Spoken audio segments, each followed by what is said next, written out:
হজ শুধু একটি সফর নয়, এক আত্মশুদ্ধির যাত্রা। পৃথিবীর প্রতিটি মুসলমানের হৃদয়ের সবচেয়ে গভীর একটি স্বপ্ন, পবিত্র কাবা শরীফের সামনে দাঁড়িয়ে মহান আল্লাহর কাছে গুনাহের ক্ষমা চাওয়া। সেই স্বপ্ন পূরণে দেশ ছেড়ে যাচ্ছেন হাজারো বাংলাদেশি।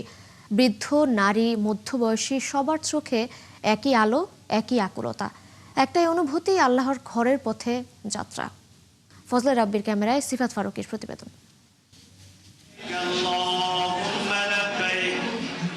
একটি ডাক আসে, যে ডাক হৃদয়ের ভেতর থেকে শোনা যায়, যে ডাক আসে আরশের মালিকের পক্ষ থেকে, এসো আমার ঘরে এসো।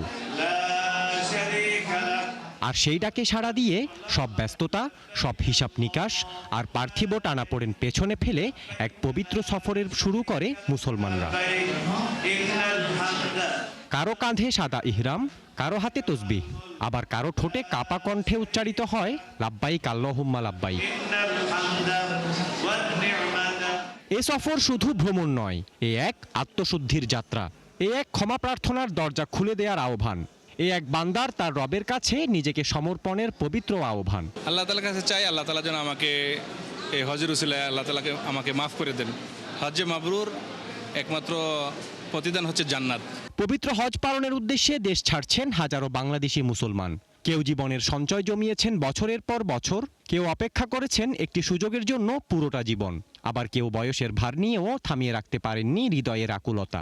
আত্মশুদ্ধি, পরিবার, সমাজ ও দেশের জন্য দোয়ার কথা জানালেন সবাই। আল্লাহ পাক আমাদের সবাই দোয়া কবুল করুক, আমাদের সবার হজ কবুল করুক। এই গুনাহ মাফের জন্য আমরা হজ করতে যাইতেছি। আল্লাহর ঘর তৈরি করায়, নবীজির রওজায় সালাম পৌঁছায়, জিয়ারত করার ক্ষমতা দেন। আছেন মায়েরাও, যাদের দোয়ার হাত আকাশ ছুঁতে চায়। আছেন মধ্যবয়সীরাও, যারা জীবনের ব্যস্ততার মাঝেও খুঁজে নিয়েছেন আল্লাহর ঘরের ডাক। বাংলাদেশ শান্তি এসো, সারা বিশ্ব শান্তিতে থাকো, আমরা সবাই শান্তিতে থাকি। সবাই যেন ভালো থাকে, সুস্থ থাকে, আল্লাহ সবাইকে যেন হেফাজতে রাখেন। এর আগে আম্মু আমাকে ওমরা করিয়েছিল, এই জন্য মনে হয়েছিল যে আমি চাকরির পরে যখনই টাকা জমবে তখনই আমি হজে যাব। শৈল শক্তি এবং ইয়ং বয়সে থাকতেই আমি আল্লাহ তাআলার হুকুম পালন করার জন্য, আমার জীবনের গুনাহ মাফ করার জন্য আমি আল্লাহ তাআলার ঘরে হজ করার জন্য যাচ্ছি। আল্লাহ তাআলা সন্তুষ্টির উদ্দেশ্যেই এই যাত্রা করা, এবং ইব্রাহিম আলাইহিস সালামকে আল্লাহ তাআলা যেভাবে কবুল করেছেন, আমাদেরকে যেন আল্লাহ তাআলা সেভাবে কবুল করেন। পবিত্র কাবায় দাঁড়িয়ে অশ্রুসিক্ত নয়নে প্রার্থনা, সাথে মদিনায় প্রিয় নবীজির রওজা শরীফ জিয়ারত সহ মিনার প্রান্তরে শয়তানকে প্রতীকী পাথর নিক্ষেপ করে তারা ফিরতে চান নবজাতকের মতো নিষ্পাপ হয়ে। লাব্বাইক আল্লাহুম্মা লাব্বাইক, যার অর্থ হে মহামহিম আল্লাহ, আমি এসেছি আপনার দরবারে সাড়া দিতে।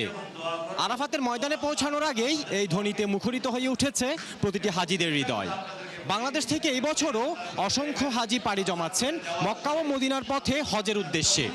উদ্দেশ্য একটি, আরাফাতের ময়দানে অশ্রুসিক্ত নয়নে ভরিয়ে দেবেন আকাশ, আর দরুদ ও সালাম পেশ করবেন মদিনায় প্রিয় নবীজির রওজায়।